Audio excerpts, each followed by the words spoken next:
Bistok tayo ng mga kapuso, kauban si Attorney Resi Rizada. Resi!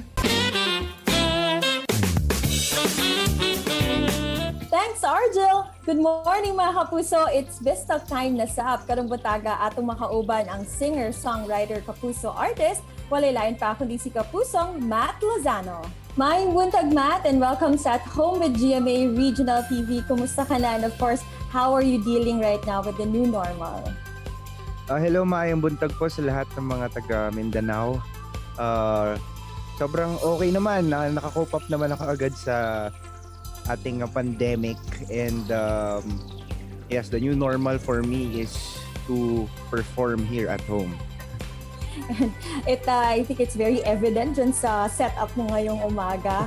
Eto, matwentuhan mo naman kami since your mom is actually pala a producer, no, for GMA and GMA Films. We also wanted to know naman kung naging a big influence ba and big factor ba yung mother mo when in your decision, no, to enter showbiz and of course with your career right now.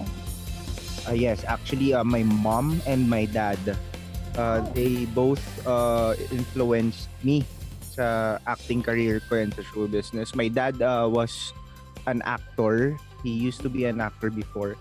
And my mom, parang almost 25 years or more than 25 years na siya sa showbiz industry.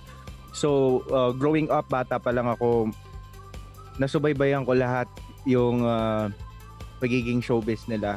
So, medyo exposed ako sa lahat. Pero don't you feel like any pressure dahil yung parents mo nasa industry eh? Medyo po.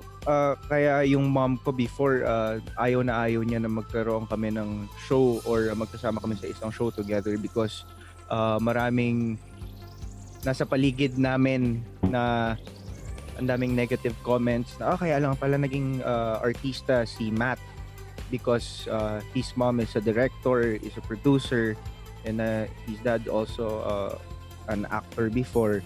Pero we made sure na ako lahat ang gumawa ng paraan para makapasok sa show business. Siyempre, ito Matt, we will not end this interview without hearing from you. Siyempre, ang grand winner ng Spogify. Nako, baka naman pwede mo naman kaming pagbigyan dito mga taga Mindanao na marinig naman ang iyong magandang boses. Mga kapuso, ito na, Mindanao. Please welcome Matt Lozano.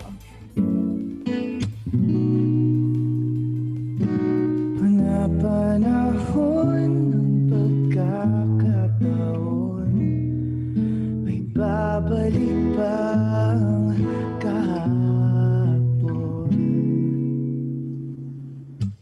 Tatandaan mo pa ba nung tayong dalawa unang nagkita? Panahon ng